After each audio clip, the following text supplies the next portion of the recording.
Hello, সবাই কেমন আছো? আর আমি অনেক অনেক ভালো আছি। এখন আশা করছি তোমরাও ভালো আছো।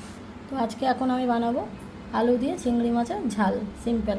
এখানে পেঁয়াজ কুচিয়ে রেখেছি, টমেটো কুচি, দুটো বড় সাইজের আলু, এখানে 300 গ্রাম মতো চিংড়ি মাছ আছে, আর এখানে আছে আদা রসুন পেস্ট। আপাতত আর কোনো মশলা লাগবে না। চলো রান্নাটা শুরু করি।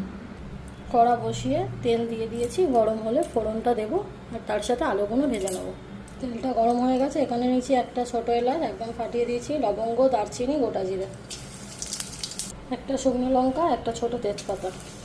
দিয়ে দিলাম আলু, দিয়ে দিয়েছি আলু।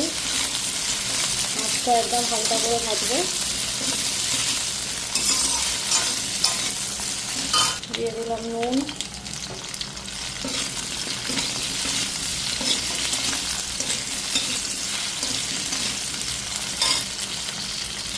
দিয়ে দিলাম পেঁয়াজ। আমি আলাদা করে ভাজছি না, একসাথেই করে নিচ্ছি।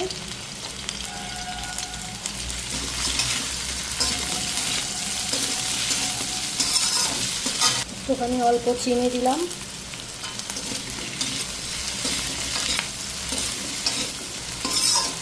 দিয়ে দিলাম হালকা একটু হলুদ।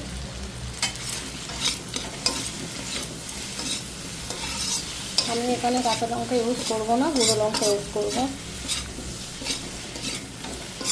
একটু অন্যরকমভাবে আমি করছি, হয়তো তোমরা দেখলেই বুঝতে পারবে। আর তোমরা কেমন করে করো সেটাও জানিও।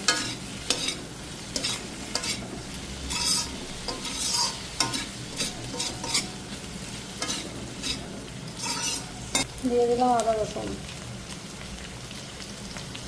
ধনে গুঁড়ো, জিরে গুঁড়ো, আর একটু হলুদ দিলাম, কাশ্মীরি লঙ্কার গুঁড়ো কালারের জন্য, 1 চামচ ঝাল লঙ্কার গুঁড়ো। যে যেমন ঝাল খাবে তেমনই ঝাল দেবে। ঝাল নুন মিষ্টিটা তোমরা তোমাদের মতো বুঝে দিও।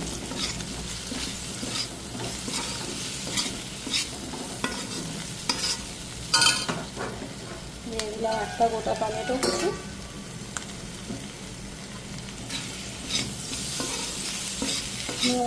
15-20 মিনিট মতো কষবো, কষে জল দেবো।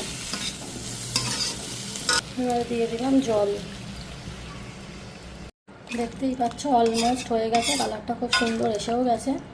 তো চলো আমি তোমাদেরকে আলুটা দেখিয়ে দিই সেদ্ধ হয়েছে নাকি। দেখতেই পেলে পুরো ফাইন সেদ্ধ হয়ে গেছে। ঝাল নুনটা তোমরা টেস্ট করে নিও। আমি দিয়ে দিলাম 1 চামচের মতো পোস্ত।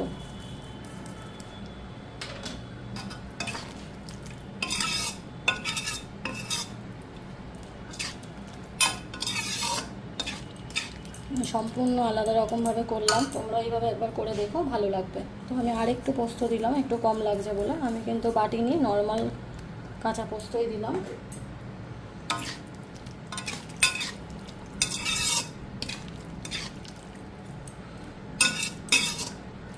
আর একটু ঝোলটা ফুটে গেলে চিংড়ি মাছটা দিয়ে দেবো। এতটা ঝোল আমি রাখবো না, ওই কারণে।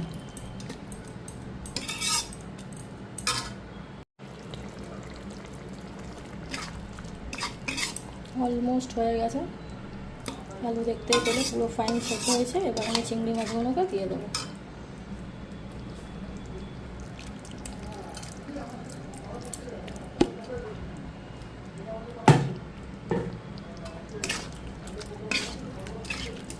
এটা শুধু আলু চিংড়ি মাছের ঝাল করলাম পোস্ত দিয়ে। একটু সামান্য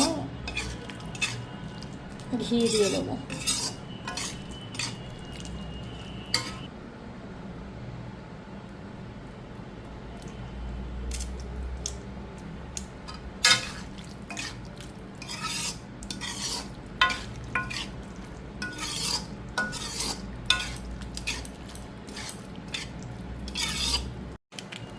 দিয়ে দিলাম একটু গরম মশলা।